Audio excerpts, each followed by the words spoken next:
been a huge part of this year. Like, it's just been so challenging, like being active and playing 4 games and then not, and like not feeling the best, and then like frustrated of like how hard I worked in the off season, and then like all I do is rehab and like continue to do this process and just like trying to trust that the best I can. And obviously there's really frustrating days. What happens when the WNBA's golden goose gets hurt and the league pretends everything is fine?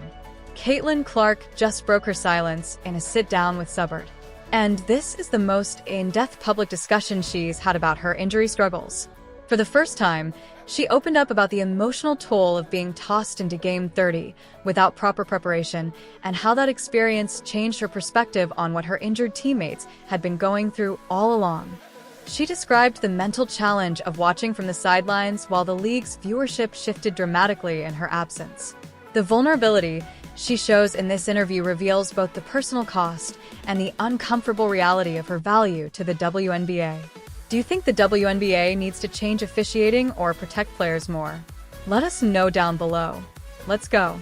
There's days where like it's a little bit easier and like you're very, very motivated and like you're close to the finish line of getting back and being back, and then like it's not like I have a training camp to like build up to like playing my first game again. It's like, no, like you're tossed into Game 30, like go try to play well. Like it's hard, like it really is. And I think it has given me really good perspective on like what a lot of my teammates and people that I've, teams I've been a part of, like certain people have had to go through. Like I've never been through anything like this. Clark's injury struggles began early and hit without warning, forcing her to confront a reality she had never faced in her basketball career.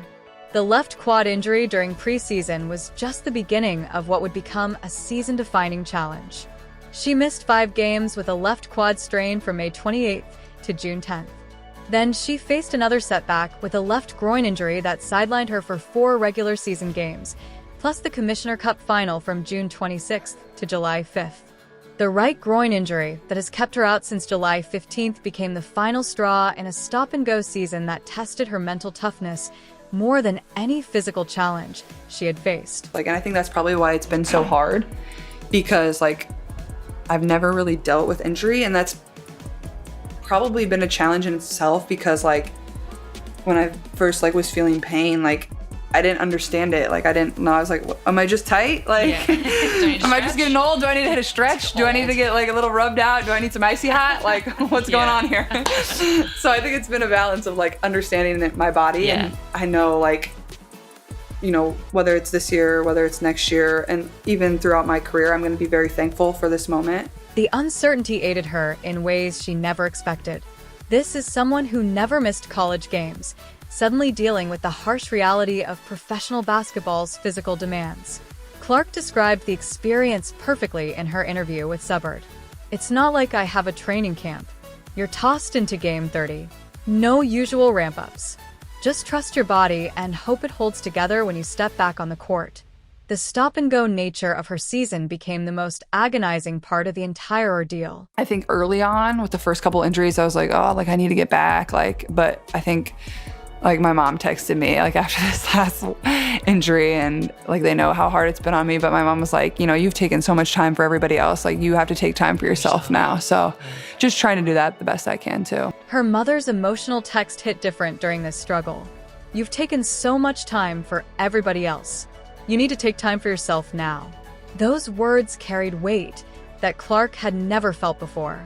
The pressure to return quickly wasn't just about basketball anymore. It was about learning to prioritize her own health over everyone else's expectations.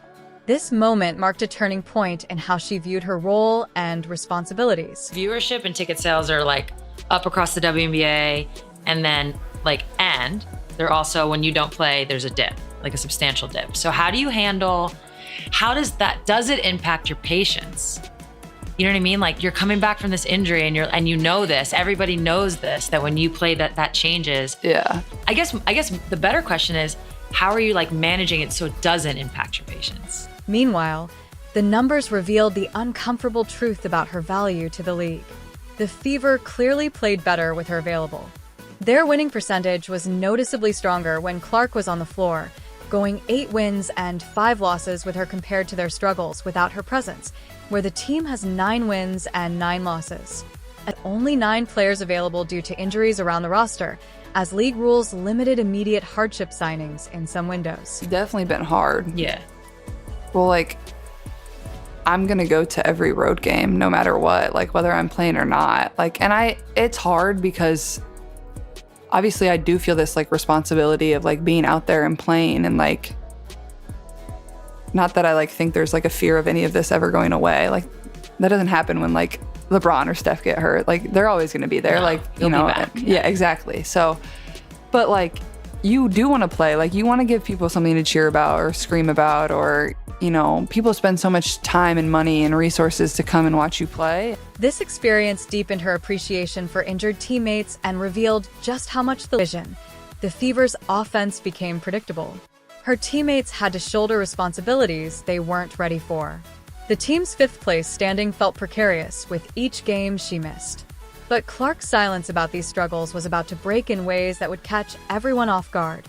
It's been cool to like see people continue to show up, and like for my teammates, whether they're like fans of the Fever or just fans of myself, like they're continuing to show up and support. And like, that's why I've been trying to take as much time as I can. Like, I sign autographs for way longer when I'm hurt than when I'm active. So that's never something I like wish for, but like, you know, I still want to make as much time as I can for people and, you know, give them something that they can remember. And when Clark sat down with Sue Bird, the conversation took an unexpected turn that had league executives scrambling.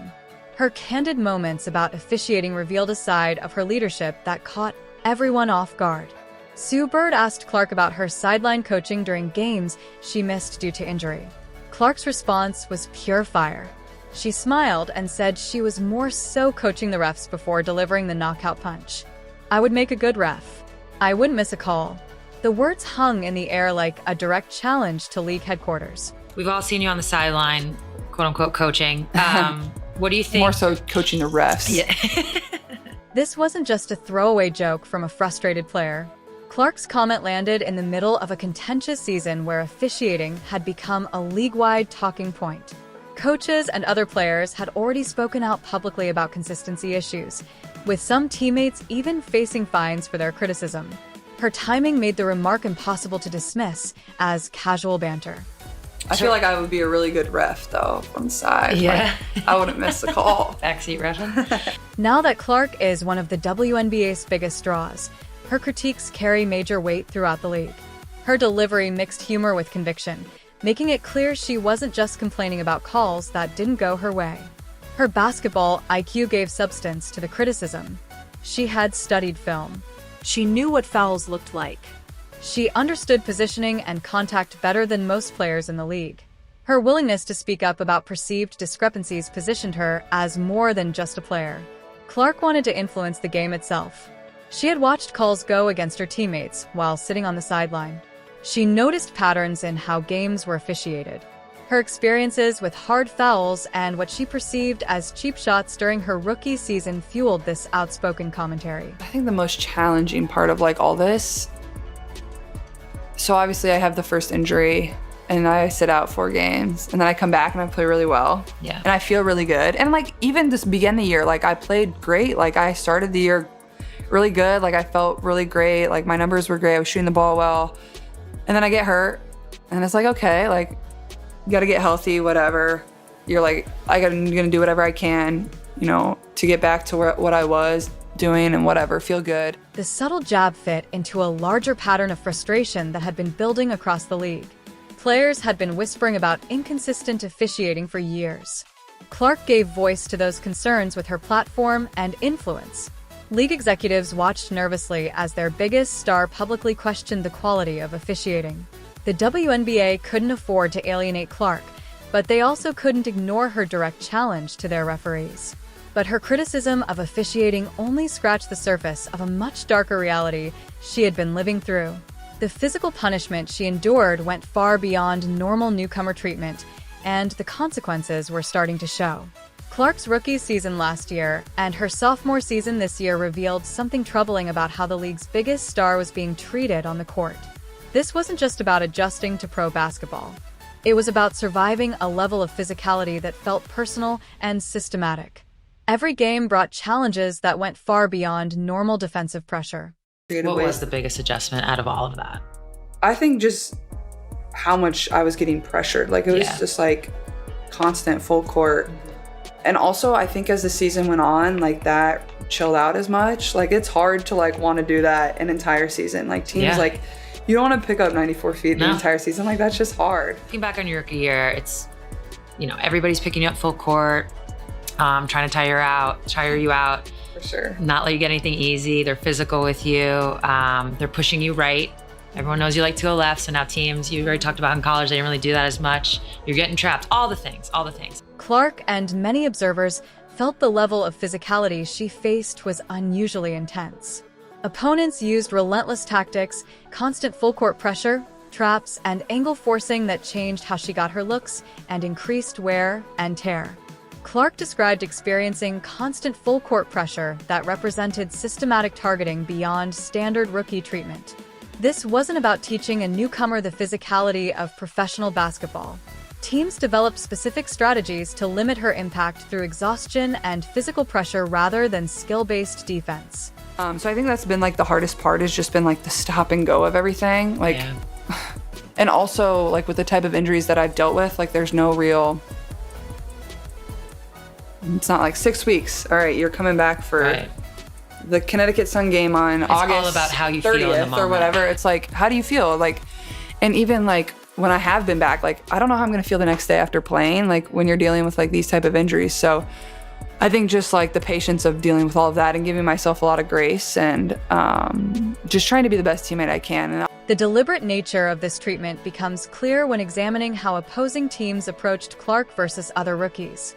Her unique combination of shooting ability and court vision made her a primary target for aggressive defensive schemes. Teams weren't just trying to stop her from scoring. They were trying to break her down physically over the course of entire games. Clark admitted that her injury experience was unlike anything she had faced before, stating that she had never been through anything like this situation. The contrast between college protection and WNBA physicality became stark when viewing her current injury struggles. you know, I think that's also been really good for me too, is like when I do go out before games and like sign autographs and like see all the young kids or fans or whoever's come to the games, like it just like gives me a really good perspective on everything and maybe gives me a little bit of motivation and just being thankful for everything that I have. Like, and very thankful for like my fans and just the fans of the WNBA, of like how they can constantly continue to support and Clark's truly just want the best for me too at the end of the day. Like, it shifted you know, I from think that's stats something and that's really highlights cool. to player health, officiating, and how the league supports its biggest stars. Her honest words about struggles create a new standard for player advocacy that the WNBA can't ignore anymore. The Fever remain afloat during her absences, sitting around playoff position, and players like Aaliyah Boston, Kelsey Mitchell, Lexi Hall, and Sophie Cunningham have stepped up when needed most. The combination of her newfound honesty about struggles and her team's resilience gives real hope when she returns fully healthy.